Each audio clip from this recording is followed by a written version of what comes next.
So I put a new oxygen sensor in the engine, and it idles a lot better now, especially it falls down without all the popping that it had before. Well, I mean, not really loud popping, but a little bit. That's not like a carburetor. Idles significantly better now. It's a little bit of skipping, not perfect idle, but good enough. And got my power window motor replaced. That one, well, I mean, I had to replace the new power window motor. Very annoying, but it did the trick. I've got this Cherokee wheel that I got for free on it right now. This appears to have been used as a spare. Look at that, it's got like 100% tread on the old cracked tire, just like this one. Anyway, good for what I'm using it for right now. And yeah, I'm gonna change the coolant now. It goes down to about 1,000 RPM idling when it's fully warmed up, if I've been driving. And I jacked up the rear wheels recently and put it in 5th gear, went through all the gears, and it seems to, these tires are actually pretty well balanced, which is kind of strange since they were supposed to have not been. But anyway, we need to change the coolant now. So I hear the arrow points to this as being the drain, and that right there looks more like a drain. And then it shows put a hose on the drain, and it shows putting it on the further back thing. And that seems like a more likely drain, so we'll try that. Here's my drain pan. I can't think of anything better to use. I don't know exactly how much coolant will come out. Okay, let's see. Do we turn this? Oh, it's turning. Not like any coolant's coming out. Maybe it comes out the back of the cap. I don't know. Let's see, maybe it's just because we don't have the radiator cap removed. Let's take it off and see.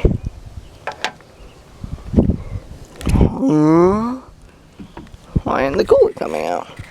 So, it wasn't draining. I think the drain was a little bit plugged.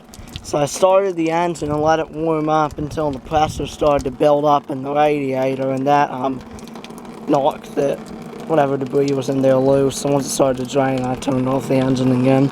Seems to have worked. We're willing all the coolant will drain. Emptied this pretty much with the help of my handy tool. It's this rod with a rubber hose zip tied to it, and I take a syringe and hook it up right here. I usually use it for flushing lawnmower gas tanks, but it works for this too, because I'm not going to flush the system. This coolant I bought is pre-diluted, and it says pre-diluted coolant is not recommended for flush and fill, but it's fine for drain and fill. Anyway, I don't even have a hose over here, so it shouldn't be a problem. It says it lasts 150,000 miles. That's nice. And this truck should have to be able to go another 150,000, no problem. Not sure if the transmission will make it 150,000, but I'm sure this clogged V6, well, this is a cool engine. It's great. Don't you know? And since I said that, it'll probably thaw out or something.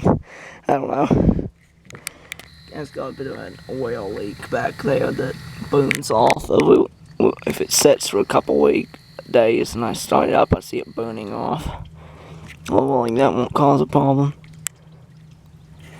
Overall, it's pretty good. I need to change the engine oil once I finish flushing the coolant.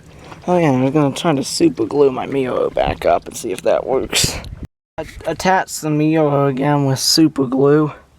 Well, willing it'll actually hold up. I'm curious to see. So it looks like the coolant is about done draining, I think. Don't plan on flushing it really with water, because I don't have a water hose over here anyway. But I am going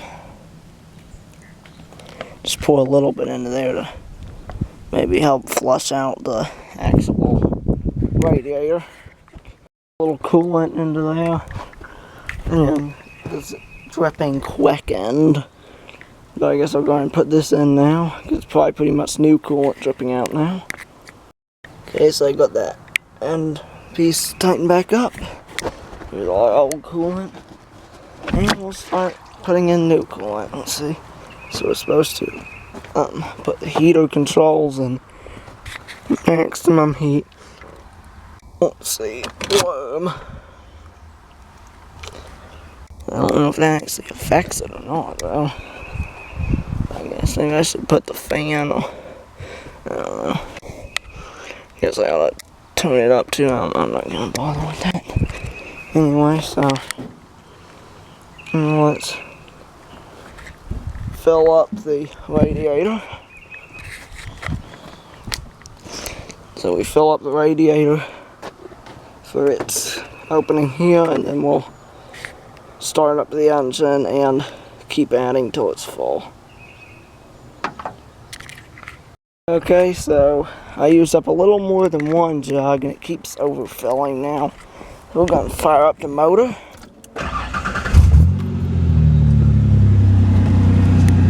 Now we'll need to add a lot more probably.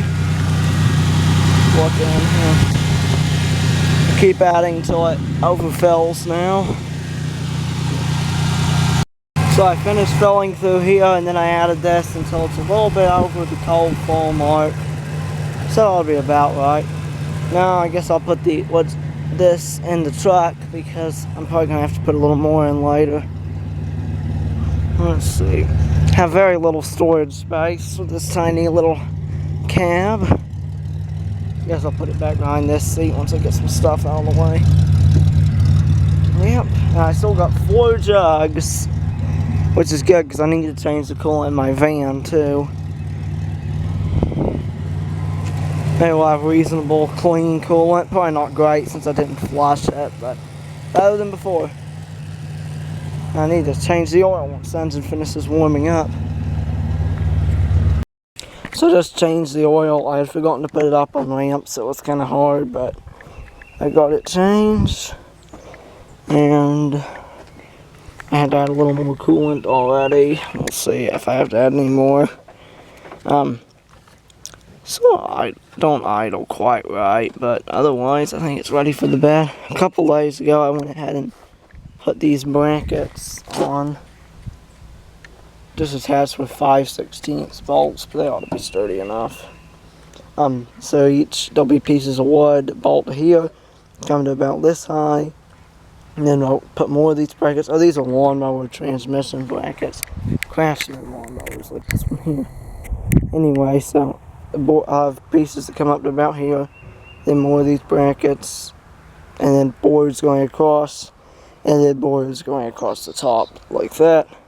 And at the front, I got fuel lines right here under this, so I can't attach it the way I attach these. So I'll probably have boards come down and just rest on there, and then maybe bolt some metal plates to the sides of them. I bought me some wood today. Some wood for the exploder bed. So at the moment, so on the front I have a Jeep Cherokee wheel and my original spare, and on the back I have these 2 little trailer wheels because I'm trying to sell my original wheels if I can. And I put on this, that license plate is fake, by the way, so I can sew it on here, I guess. I mean, it's expired years and years and years ago. Anyway, I put on these nice tail lights and a fake license plate. And, well, it's not fake, I mean to say it's expired. And, I made this bracket out of a pair of HUD brackets for a lawnmower. And, oh, it's thundering. We're supposed to be building the bed on this truck. Well, let's go look at the wood. We'll drive back there so you can see how good the exploder fires up. Let's open this window first. My right side window's, as usual, not working. So I need to get it fixed yet again. So we push the clutcher and turn the key. Wamba ba bum, said the exploder. I need a new transmission. Oops, I did that on purpose. This truck is good for doing a boosted launch.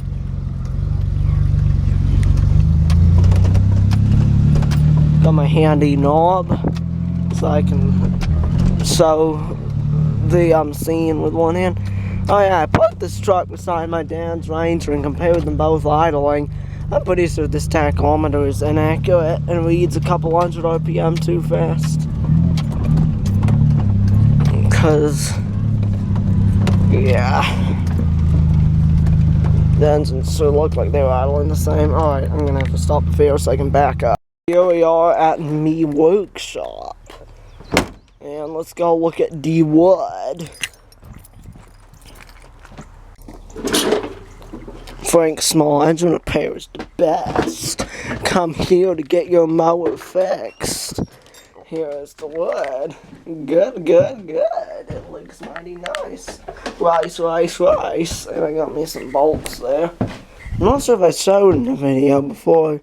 Anyway, I've put some brackets on.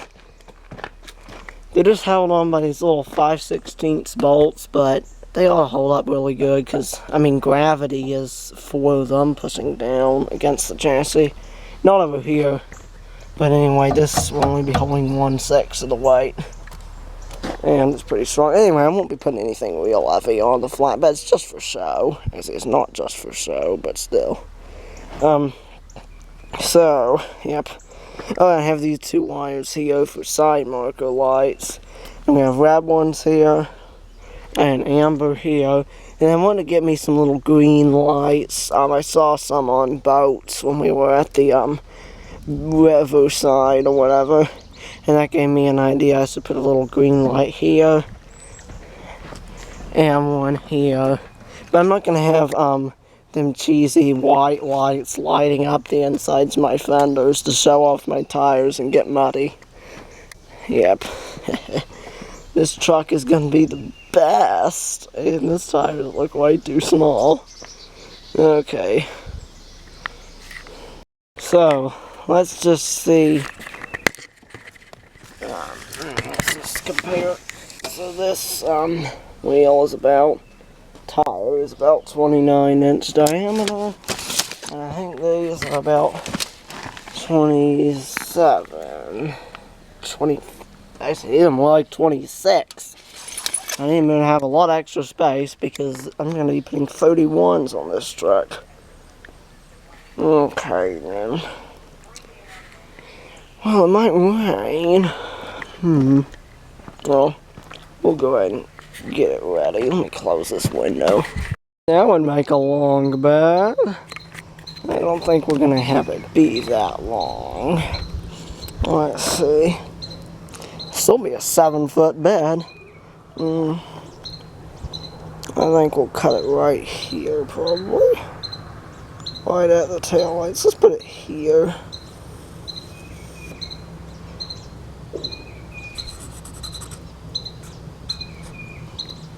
Okay. Perfect. My bed will be almost 7 feet. I got the 7 2x10s cut to length. And now it's complete. It's pouring rain, so I can't go out and get the work done. Yeah, I need a better shop area. Look at this. Look at that.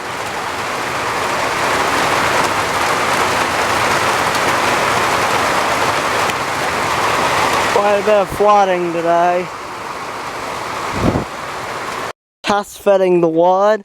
It's going to be up a little bit higher than this off the frame. They're not a lot higher, somewhat higher. I'll need to cut these, of course, and there'll be one more over here.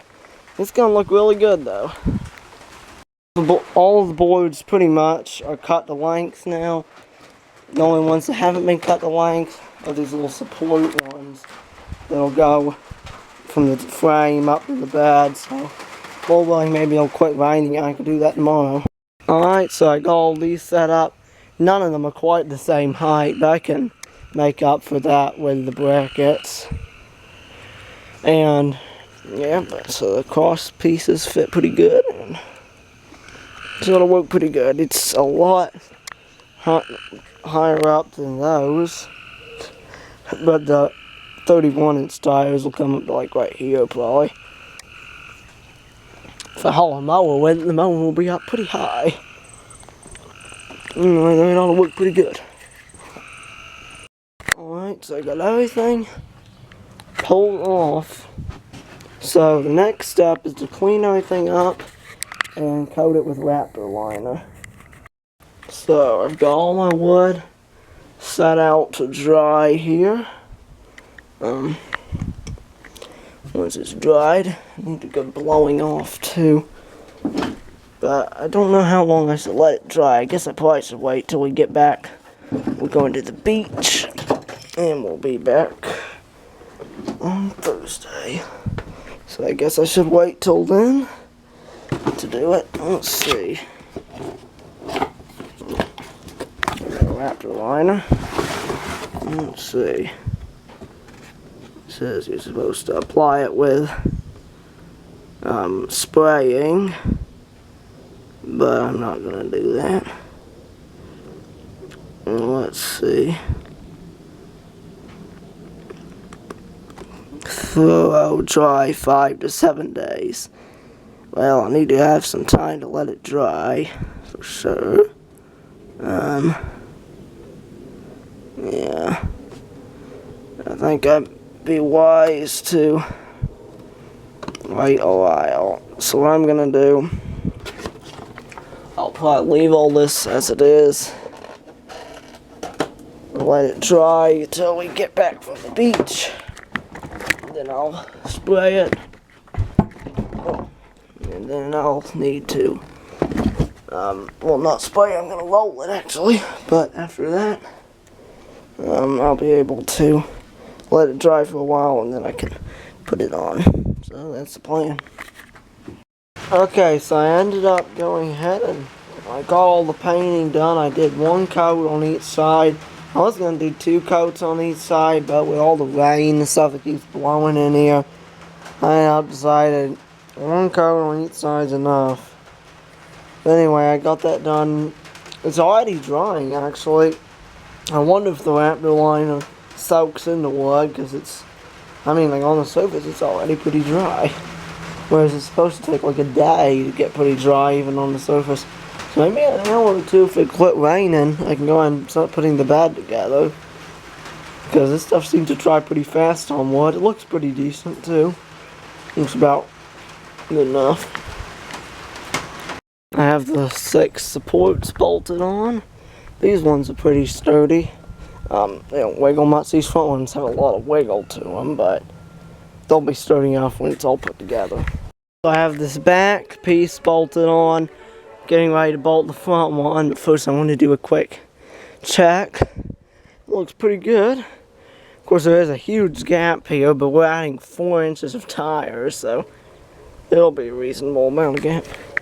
So I got the front board bolted on. This is kind of the wiggly one. Still pretty sturdy though. The middle and the back ones will be sturdier. This one's very sturdy. And I'm going to lay a board across each end so I can see how to position the metal board. This metal board is by far the easiest to center. I just get these boards lined up on the sides and then put it in the middle. This bad might be done this evening. Ready! All my brackets are in place. And now it's time to put all the boards on top and screw them down with deck screws. Got all the wood arranged and ready for screws. So now do some screwing. This thing is looking great. There's a lot of space there, but I need 4 inches that'll be filled up by 31s. Done lots of screwing, got plenty of screws left. And it's pretty sturdy. I don't think the whole truck bounces. If you wiggle back and forth, its weakness is side to side, so you can see the truck wiggling separately a little bit, but not much. And if we jump, everything bounces. This is a sturdy bed, I think. Yeah. So it seems like it. The whole truck's bouncing. It is a beautiful bed. Praise God, it turned out really good. Not much separate from truck motion, but there is more at the front. This thing will handle a good load. Got strange looking all the room there, but I just need better tires.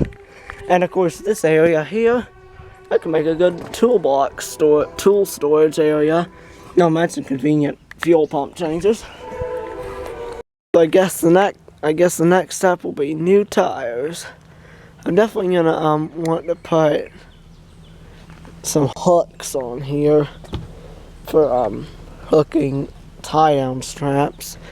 And I was thinking probably putting a toolbox down here on one side, or maybe both. At least something along here so I can haul some stuff that way. Well, this is great progress.